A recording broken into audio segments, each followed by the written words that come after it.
Hello. I hope you guys can figure out what on earth just happened. Let me see if I can go to another place and get everybody connected. That will be good.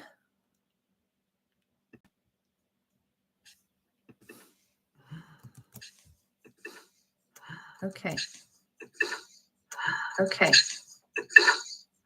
Okay.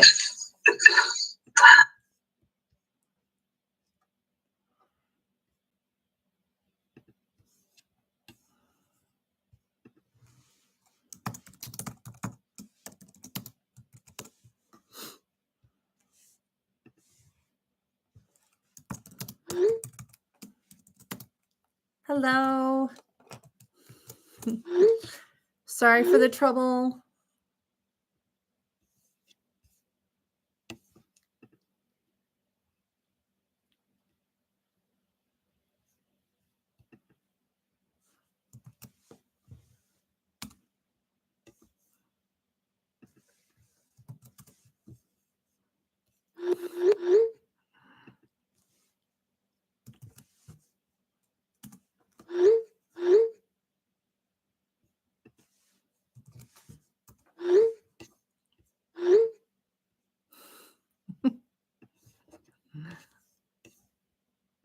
Okay.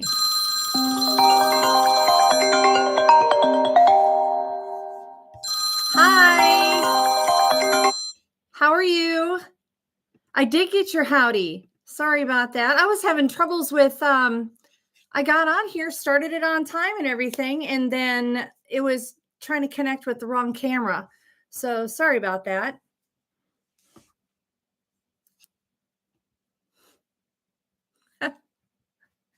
Marcia, you're so funny. Thank you. My hair is very excited that it's raining outside, so I didn't even bother trying to strap it down or anything. It would just look like a frizz halo. Anyway, so how's everybody doing? What do you have for your drinks? I have my usual. I was tempted to have coffee. Whew, because today it's been a good day, really good day actually, but yeah, especially on days when the wrong camera is connecting. Ooh, vanilla latte. I love it. Is there caffeine in that? That sounds good.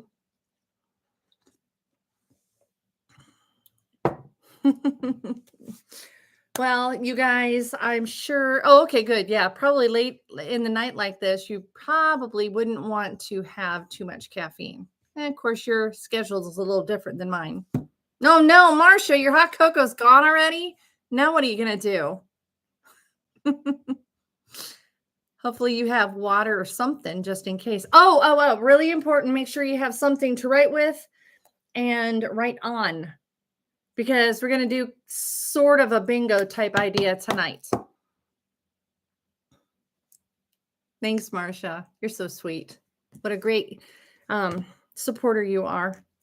So encouraging. Really appreciate it very much. Truly, you know that I do.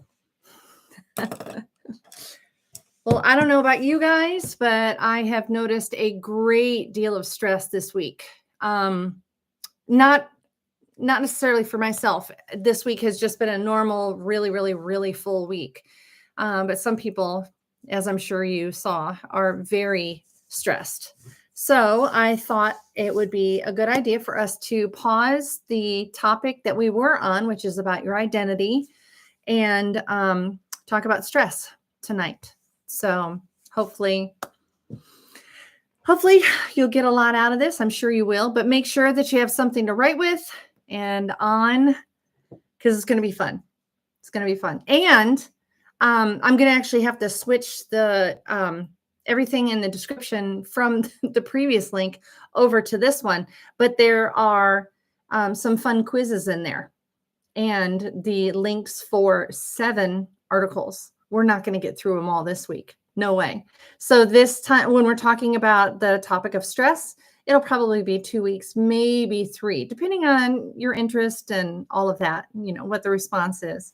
See how much we can get through.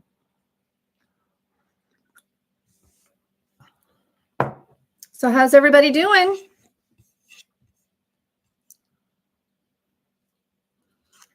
All right. We're talking about building resistance to stress through coping mechanisms that are supported by science. I just started my own study, as some of you may know, in my psychology classes because I'm going for a doctorate in social psychology. And what I am studying or doing a study on is the effect that a person's stress level has on their religiosity. Sometimes it's broken down according to the components or the tenets of religious actions, the way, different components of your particular religion that you, propose or live by. But anyway, prayer is sometimes considered. Sometimes it considers how many times do you go to service, how many times do you get the idea. Anyway, I won't keep listing those things off, but that is the study that I am doing. And some people were kind enough to fill out a survey for me, and I have some of the results so far for the study, but not all of them. Anyway, the questionnaire, the 2 quizzes that are just for fun. This is not psychological testing or anything like that, but it is truly from scientific research that those the stress scale and the religiosity scale were made. So take them if you'd like and compare your results with the results that I give in the description. See how it goes. Okay. So let's see. Make sure you have something. I'm going to say it again. Something to write on and with. 7 articles with the 2 fun quizzes in the description once I transfer everything over, but I'm not going to take the time to do that right now. Many of the studies that I've looked up, when you get ready to do a study, you need to do what's called a literature review, where you go out and pull as many articles as you possibly can that are around the same topic to see what it is that has already been studied and what the gap is. Or maybe sometimes there's contradictions between different studies that are trying to find basically the same thing, or they're all dancing around the same topic. So those 7 articles are the very short literature review that I did for this study. We'll go article by article through all of this. And I have all the articles sitting right here. I printed them out this time. So it'll be fun. Good time. All right. And when we go through these articles, what we're going to do is see how many of the things we find in this article we have already written down. We're going to do a bit of brainstorming under 3 categories and then see what they have to say about it. Okay. Oh, somebody said. All right, Marcia. Oh, wow. Okay. So Marcia's saying that when she is stressed, she feels like she's wearing it, like it's on the outside of her, a heavy coat that she can drop on the floor. To me, when I'm stressed, it's like some people say when they're angry that their blood is boiling. When I'm stressed, I can feel it like, almost like electricity on the inside of me. Does anybody else have something to say about that? What does stress physically feel like to you in the moment? Maybe you feel oppressed by it or blocked in or something like that. I wonder. That's an interesting perspective, Marcia. Thanks for sharing that. Okay, so the first thing, I've got my notebook here. I'm ready to do this. I have not gone through, I did read through all of the articles for making the literature review and starting the study and coming up with my own research gap and all that wonderful stuff. But I did not go through these with this particular perspective to see how much I can get on my own. Okay, so first thing we're going to brainstorm about, and it would be nice if you wrote it down, probably best for you in the long run, but we always like to keep the chat going. So if you're able to put something in the chat as you write it down also, that would be great. All right, you ready? First brainstorm. Write out as many effects that stress can have on a person as you can think of. What are some of the effects that stress can have on a person. We'll write them out. Okay. Anybody want to sing? Do, do, do, do. do, do. Let's see what we can come up with.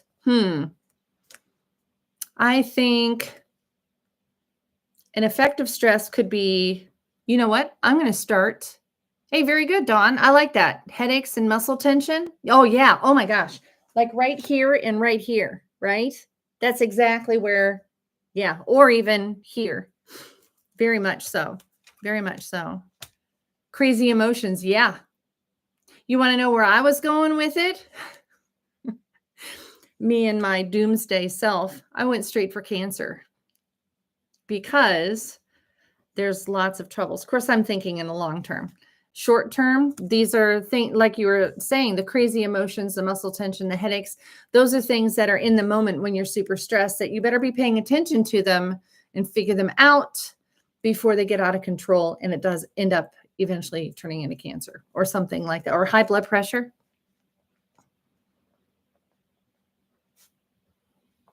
Does anybody else have, when I'm super stressed, I notice that even if I'm sitting in a super comfy chair, like a recliner or something like that, I have a tendency to tighten up my knees somehow. And my feet are on my tiptoes. And so after, I don't know, a couple hours, I'm thinking, ow.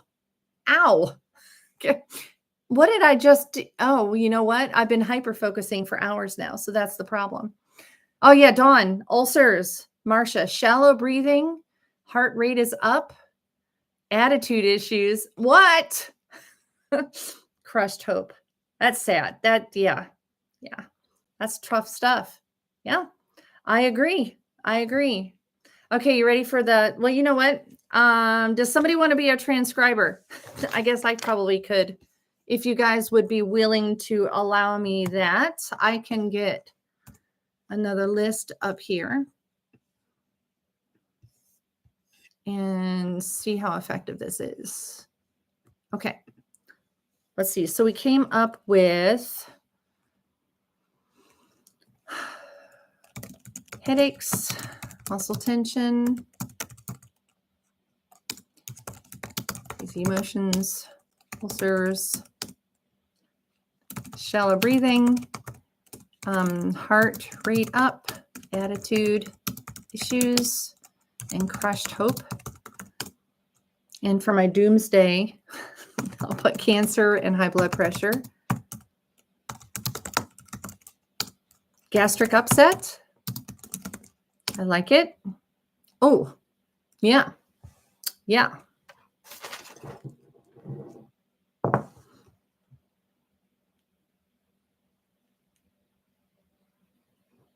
Oh, one of the causes. Yes. How did you know that we were going to the causes next? Linda and I were actually talking about this earlier. I did not title this. I probably should. Let's see. We were saying the effects of stress. All right. So that's up there. And now we will talk about the causes of stress. How much can you guys come up with?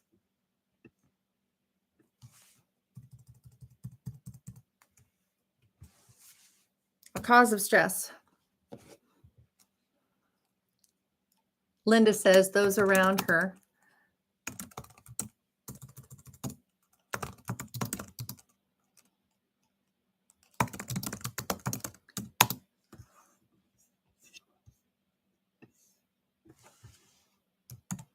All right, so health issues, Dawn says. Yep. As the effects, okay.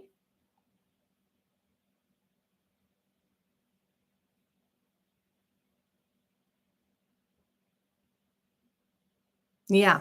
Okay. Yeah, Linda, she's saying that stress can spread to others. That's one of the things that is the main reason why we get together here every Sunday. Hi, Holly. Good to see you. Is to talk about it's natural for us to have influence on others, and the people that we hang out with have influence on us. So we have to be very intentional in making sure that our influence inspires others rather than debilitating them or dragging them down or doing the opposite of empowering. We want to empower, that kind of thing. Okay, so let's see. Gotcha. So that needs to go up here, and the effects of stress. Okay, so one of the effects of, how do I put that? Social malfunctions. Let's say that.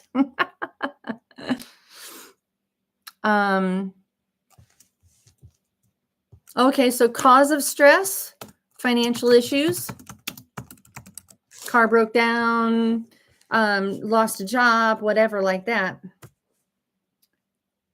Oh, yeah, no worries, Linda. I can figure it out. I mean, in this texting world and the way that Siri and all the others, they change the spelling and change the wording, and they're like, oh my gosh, we all get good at this after a while.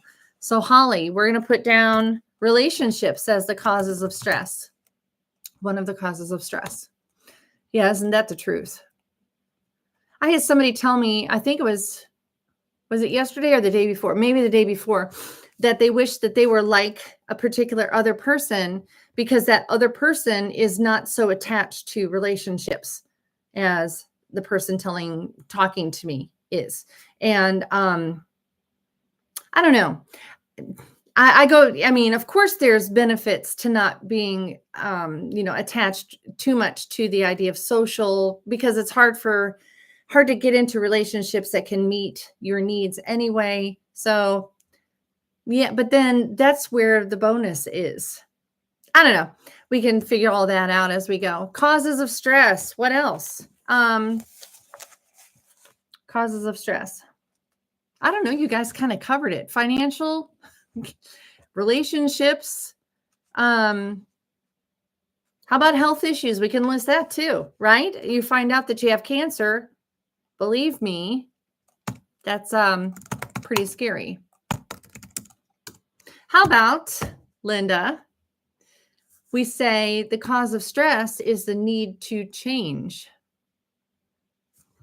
Yeah. Or improve or grow. Oh, yeah. Right, Marcia. Yeah. Being blocked from the expectations that you have.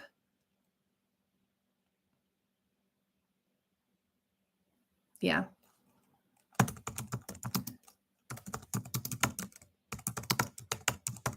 That's one of the things we were talking. That's a major part of the failing forward talk that we had for a couple of weeks, right? False. I'm trying to figure that one out. Uh-oh. Let's see. False aspect. I'm not sure I understand that one. I'm trying to figure it out. But okay. What else? Cause of stress. There we go. Okay. Yeah. False expectations. Okay. We'll put that on there.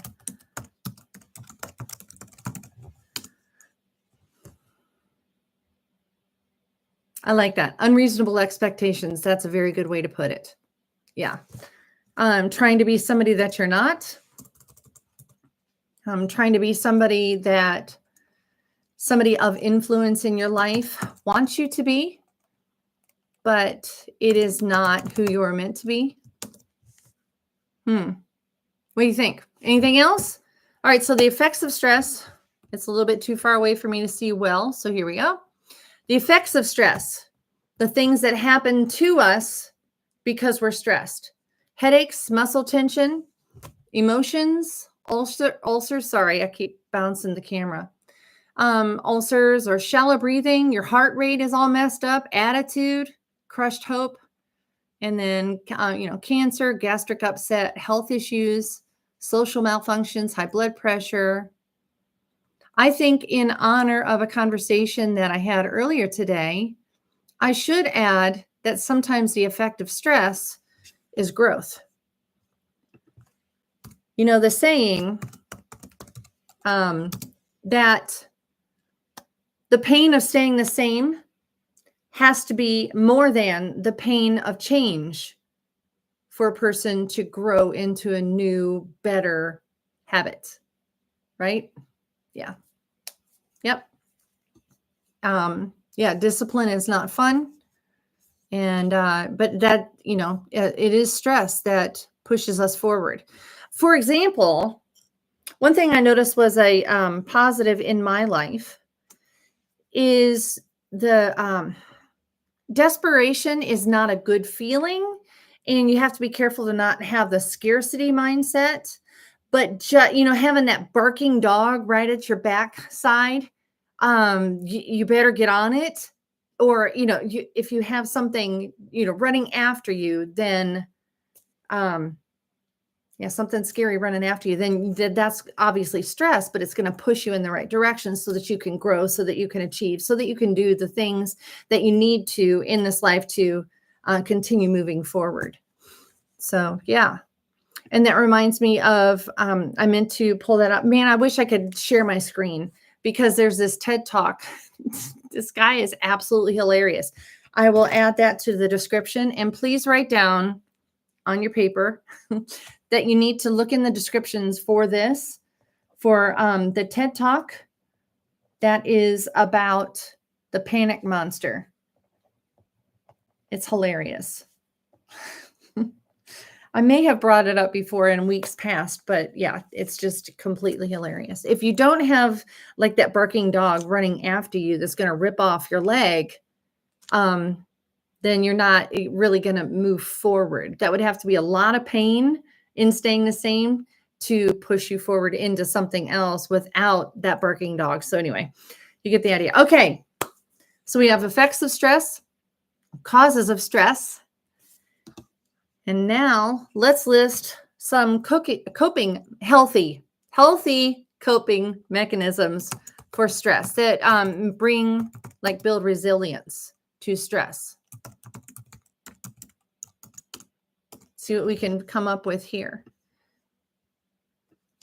I came up with a thought about that earlier today that I don't think you guys would come up with very quickly. I just happened to be in the right situation that made me think of it.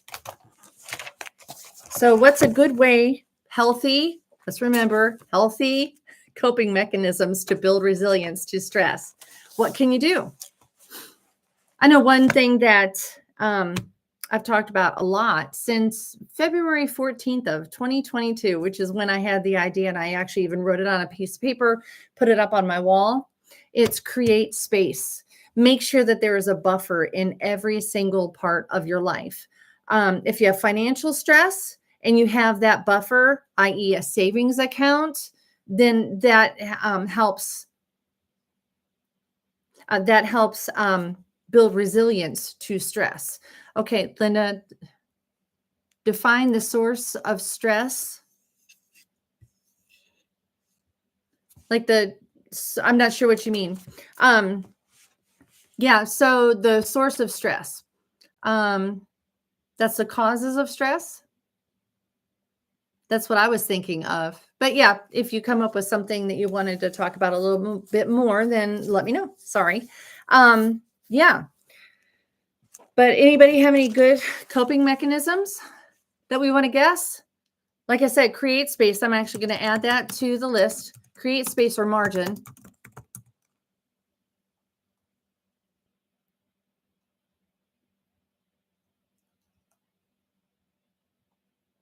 Okay. So are you asked? Okay. I think maybe you're talking about coping mechanisms according to which stress we're talking about, possibly. Oh, sufficient rest. Good one, Dawn. Yeah. Yeah, I'm with you on it. Because what do they say? If you're hungry, angry, or tired, don't make any big decisions. And if you're feeling angry or stressed or whatever, then you need to look at those things first. Yeah, and exercise. Yep. Sufficient rest.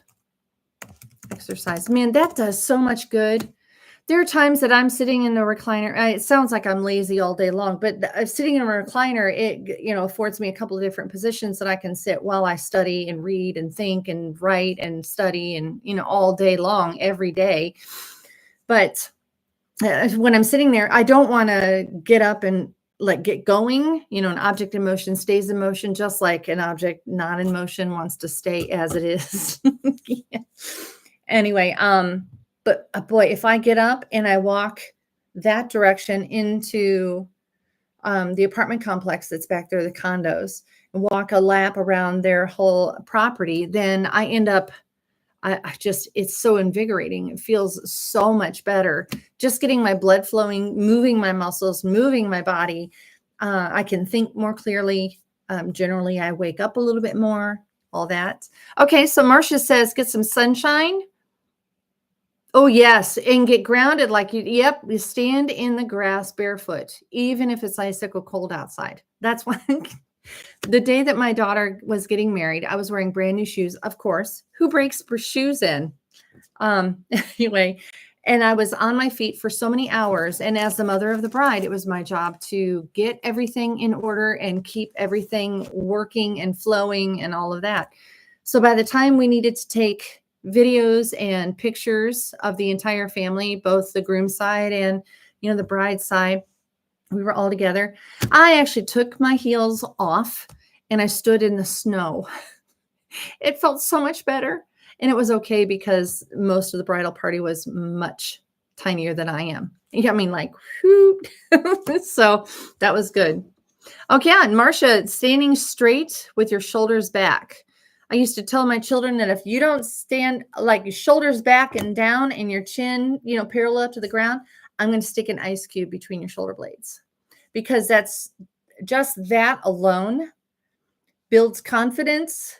It aligns everything so that even though you're holding yourself up, it feels like everything is just in the right spot. So yes, I'm with you. So I'll put sunshine, standing in the grass, barefoot, and proper posture.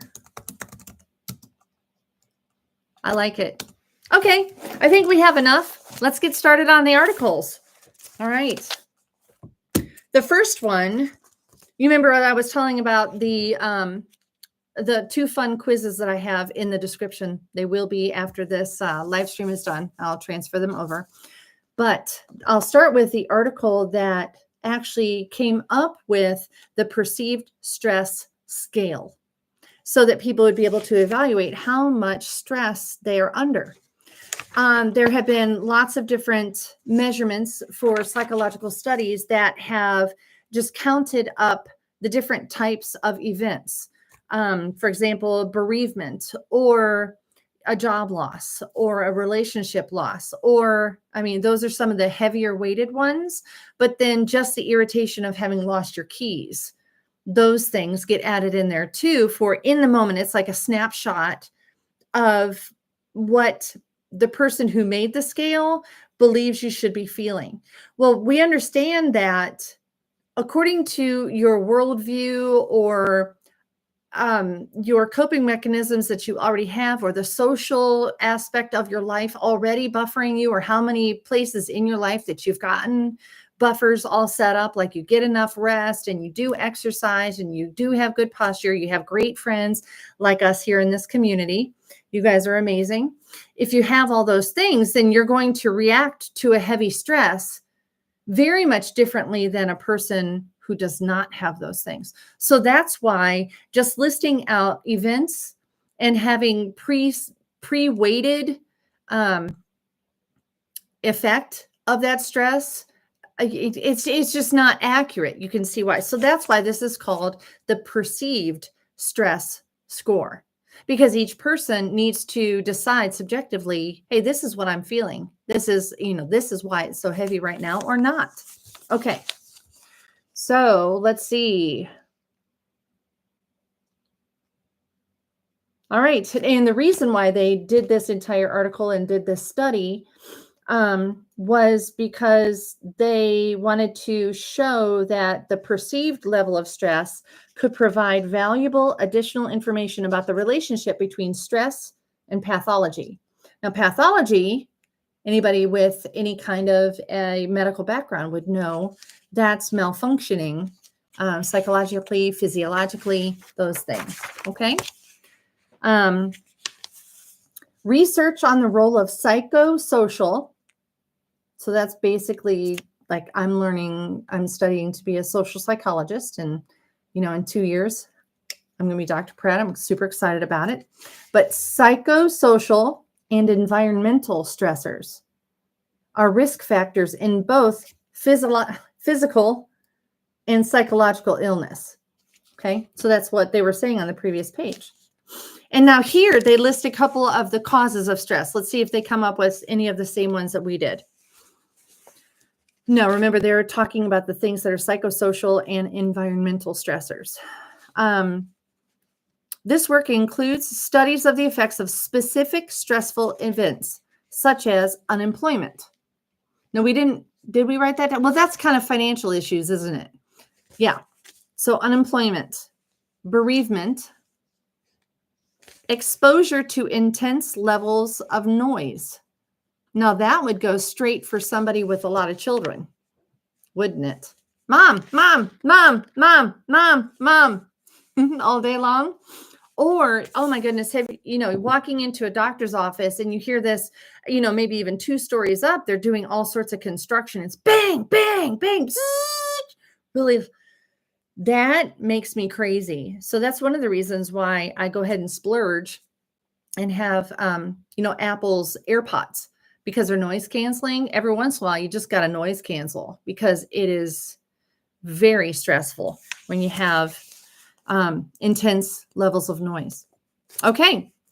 Here's another one that we don't really think about probably in this area very much, but population density. Have you guys ever seen the different shows that will show tiny houses? Tiny houses are fine. I love them. I think they're fun. But then they go to places like Japan and they look at their apartments are like, 4 feet by maybe 10 feet. And that includes everything, and then they have, of course, they can't cook inside their apartment. But I mean, watching those kinds of episodes, trying to just see how people live in such a small space like that because of population density, that causes me issues just even watching it. So I can see where that is. Okay. Then they talked about those are objective stressful life events, like I was saying, where the researcher puts the weight as the researcher feels like it should be. Hey, Wes, thanks for joining us. With the researcher, the researcher is going to evaluate certain things differently than we are. So that's what they were saying. Okay. Okay, so some of the tests that they're listing, some of the scoring measurement systems are based either on the number of events that have occurred within the specified timeline. In most cases, it's 6 to 12 months, or a sum of the weights of each of them. Now, I can see why that would be important to evaluate every once in a while. Going through a list of events. Hey, how much have I gone through? Why am I feeling, like Marcia was saying, you have a heavy oppressive coat on that you can almost take off. Where's that coming from?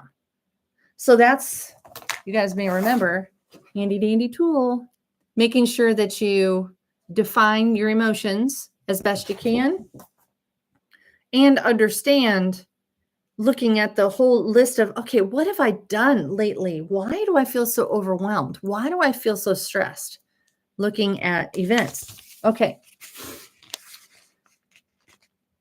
Okay, then here it says on the use of these objective measurings of stress implies that the events are the precipitating cause of pathology and illness behavior. So sickness in your behavior, or that's expressed through behavior or in your physical body. The implication, well, they're using, I'm just going to go ahead and read it rather than what's the word? Translating. There's it. You guys are smart enough to be able to get this. The implication is counter to the view that persons actively interact with their environments. Appraising, this is important. Appraising potentially threatening or challenging events in light of available coping resources. That is what stress is. I'll go over that again, and I'll try to say it in normal people words. Being in an environment, interacting with your environment, the level that it is perceived as threatening or challenging compared to the available coping resources. So if you have a lion that's charging after you, of course you're in a hugely threatening situation, but not if you have a gun, right? And you're in a position to use it. So your coping mechanism is able to offset some of that terror, right? What else can we talk about? Let's see some of the causes of stress. Financial issues. We already said, coping resources would be to have some savings sitting there. Or relationships being the cause of stress. How about don't have relationships? Just kidding. Of course, that's not a good idea. But having lots of different kinds of relationships so that if one relationship has troubles, then the others can help support you. Okay, so we'll move on. From this latter perspective, the one considering the lion's coming at you and do you have a gun, the stressor effects are assumed to occur only when both the situation is appraised as threatening or otherwise demanding. They used a new word there, demanding. And insufficient resources are available to cope with the situation. Yeah, I think that's an excellent way to look at it. Yeah. All right. Cognitive appraisal, the way that you're looking at it and the way you're perceiving it with your mind, suggests the desirability of measuring perceived stress as opposed to, or in addition to the objective stress, like we were just talking about. So I'm actually going to write that down as one of the things that I think is important. Acknowledging objective stress. I think I should probably find a list of something like that for our next time. When I was at school and I was 19 years old, when I went away to Southeastern, 19. One of the classes that was not a psychology class, he handed out one of these tests that did evaluate the events in your life that are going on at that moment to figure out the level of stress you are in that way. I wonder if I would be able to get a hold of that and share that with you guys, because it seems like I agree with him that the objective scale and the subjective scale, your perception of how well you can handle it, both of those are important. Okay. And subjective. I'm going to write that down too. Okay.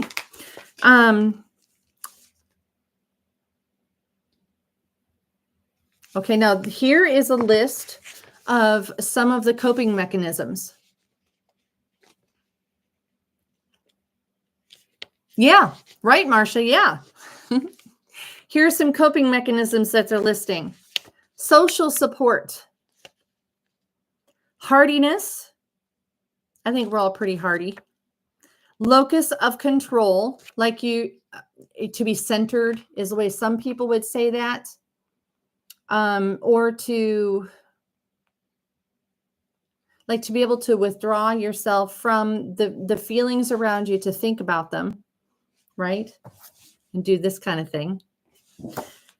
Yeah.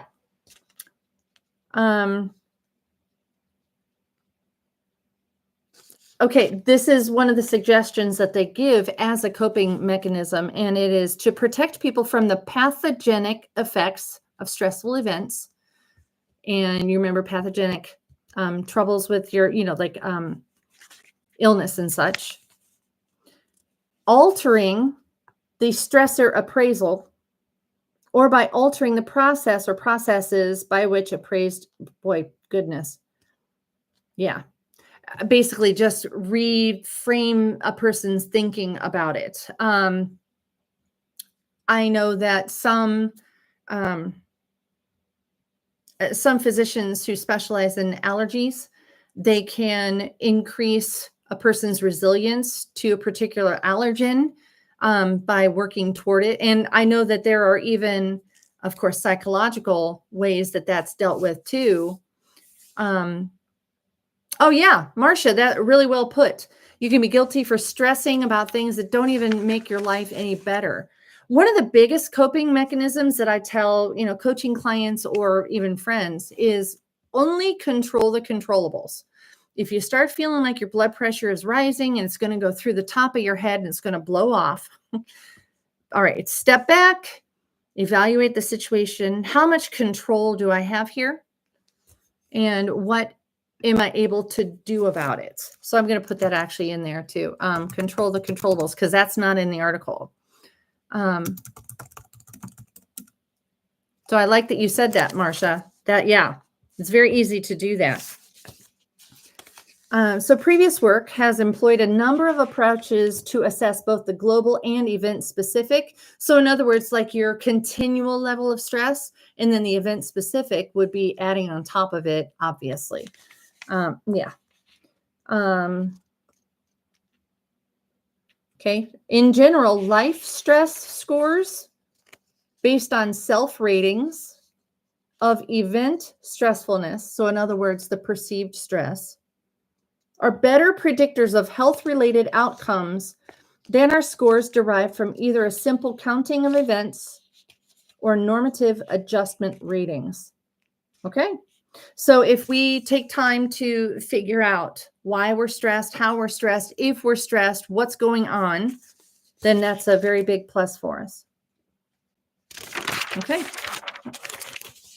Let's see. And it says here, okay, measures of perceived occupational stress.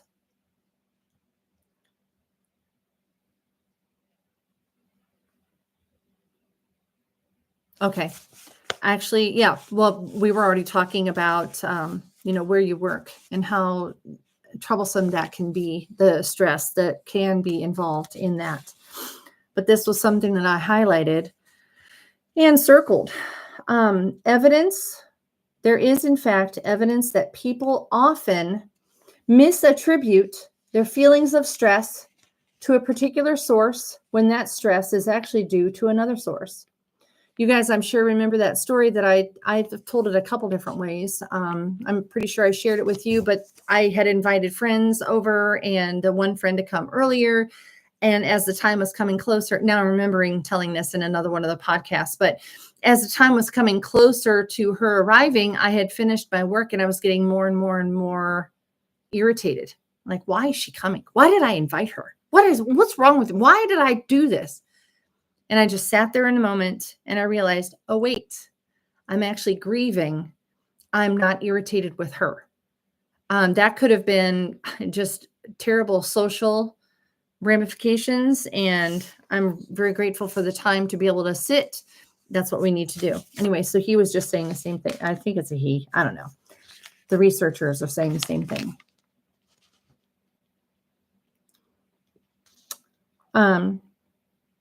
Let's see. I'm trying to glance through this really quick. The goal of this scale, the one that's going to be in the description, is that the perceived stress scale should provide a better predictor of health outcomes than does a global measure of objective stressors, but we already said that. Yep. So that's important. Why don't you, when you get the chance, maybe every couple of months, look over that same list of questions and see how your score is at that time, just as an evaluation of making sure that you're doing okay and not causing yourself to have illness.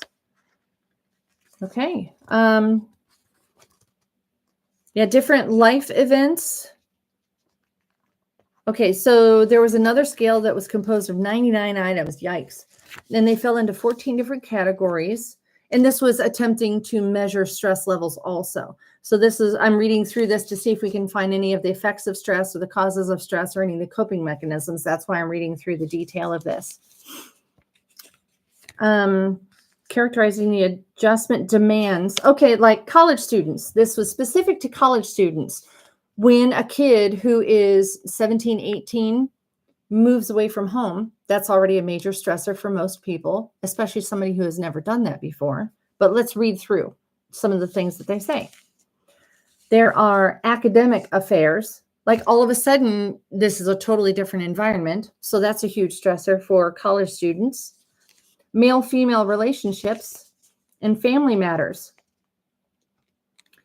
9 items were dealing with health-related issues. Maybe a person is not used to, having to, maybe their bed, maybe they're having troubles with sleeping because this is a dorm bed or something like that. Lots of problems with that. Oh, and then they compared these different testing measures according to how many times a college student went to like the urgent care that was there on campus, and how many of the ICD-9, those coding that was, now it's ICD-10, but when they did this test or the measurement, they used ICD-9s. Any of those that were stress-related issues, they documented and kept track of here in the research. So that was good. And another college student sample was for those who are trying to quit smoking. Now that's another cause of stress that's boy, is it hard. The draw to smoke almost always is stronger than the desire to quit, despite the that dog that is waiting to pounce at any time with those major health issues. So yeah, that was a great sampling that they did for that one. All right, let me see. This may be as much as we can glean from this particular article at this time, because you can find the quiz. Yeah, let's see.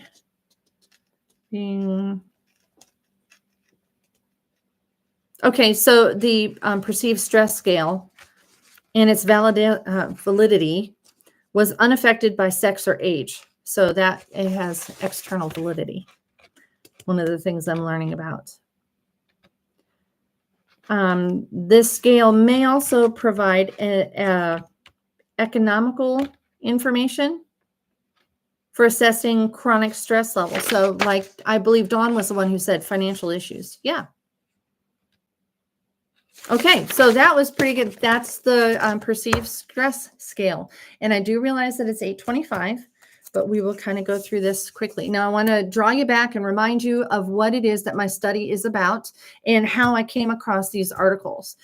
My study is suggesting that as a person's level of stress rises, then that person will tend toward increasing their religiosity score, which is also called the prayer importance score, but it evaluates more than just prayer.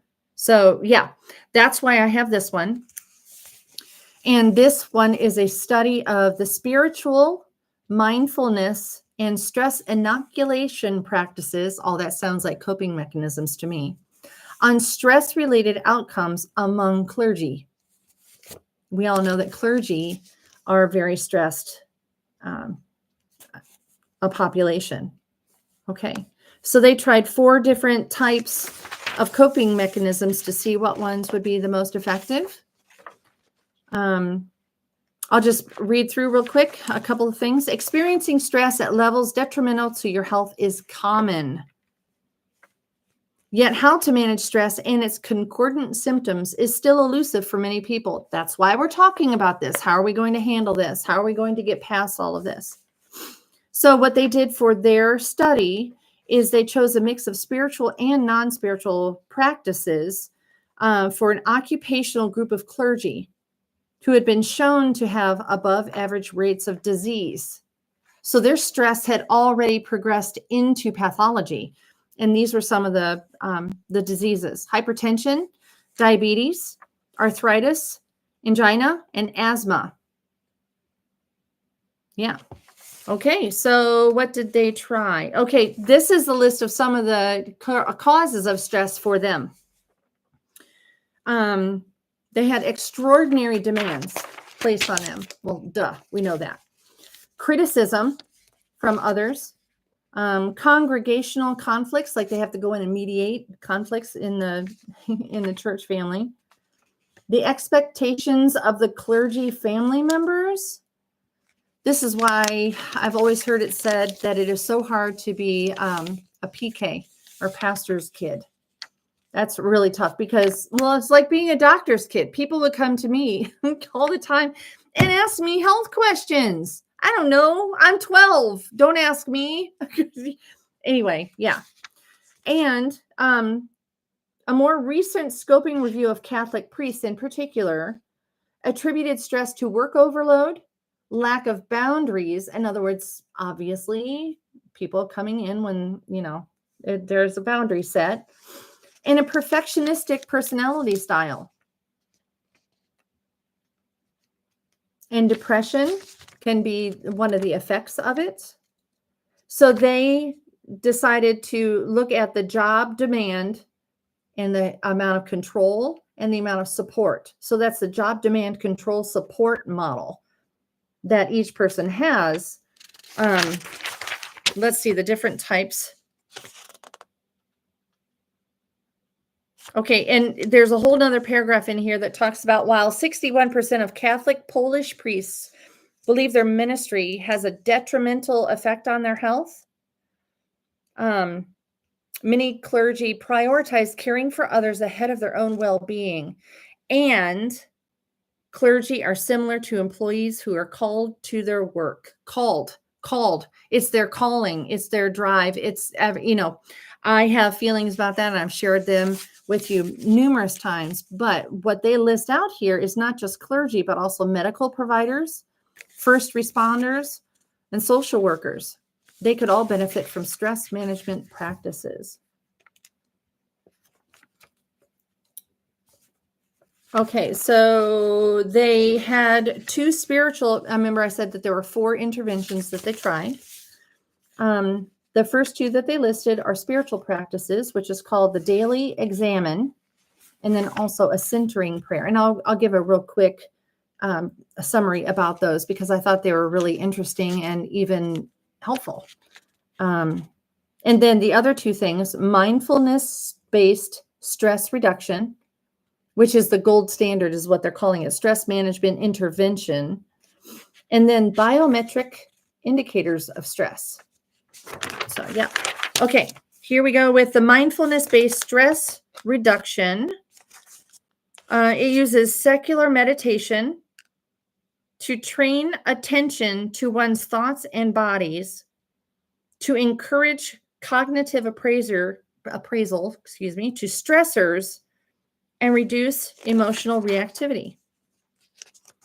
I'm pretty sure that that's just being in the moment, feel the water, feel your breathing, those kinds of things. Then the daily examine, this was something I thought was really interesting. The examine is a Jesuit prayer practice. And what you do,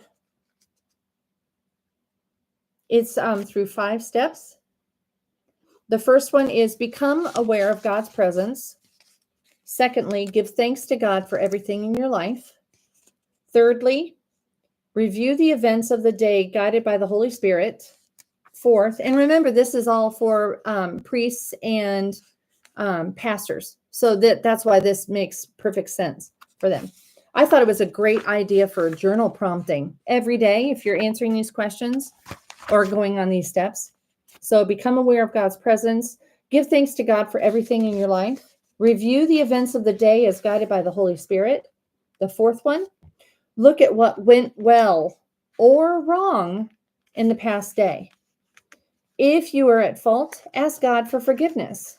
And fifth, look forward to tomorrow. What one thing should you do? And listen to what God is telling you. So those are two. And the centering prayer, and I'm going a little bit faster, I realize that, but it's for the sake of time. The centering prayer, the participants were taught to set a signal, such as a chime alarm, before beginning the practice, and then to sit quietly and empty their mind of thoughts, framed as time to rest in the arms of God. If intrusive thoughts arose, they were instructed to return to their chosen word. Maybe they use the word peace or something like that. All right. Yeah. So those were the ideas of what to do. And I thought those were interesting. And because of time, I'm going to put, well, you know what? Let's go over the discussion super quick. With the exception of the centering prayer, the discussion of a report is basically their findings, what they learned from this, from the study. So with the exception of the centering prayer, the one where you sit and you just empty your mind, the point estimate of effect for the symptom, blah, blah, blah, were at or above the threshold of practical significance. So the other three things did work, and it was helpful. The centering prayer was practically helpful, but not statistically significant in its findings. So there we go. All right, that was 2 of 7 articles. I don't know. It's going to take us a while to get through this, maybe. Are you guys finding value in us talking about this? I had made notes that I wanted to find the definition of stress, because each, like, what is stress? I guess we kind of did a couple of times. Each study has to come up with its own definition to know what they're looking for. And then also the definition of resilience, the definition of religiosity versus spirituality. That's actually in another article that I have here that we'll work on next time. But if you guys are getting benefit from this, then we will continue on at least next week, maybe the week after. And I had some interesting news. I was really excited. I want to say thank you. As of just before this live stream, I had 90 watch hours of the videos and the live streams that are on YouTube for Coach Amy Pratt. And that's really wonderful. I appreciate that very much. There are 578 views so far, plus whoever has been in here with us this evening. For YouTube to monetize this particular channel, I would need to have, you're going to love this, 1,000 subscribers, and I currently have 47. So if you are not subscribed, would you please? I'd really appreciate it.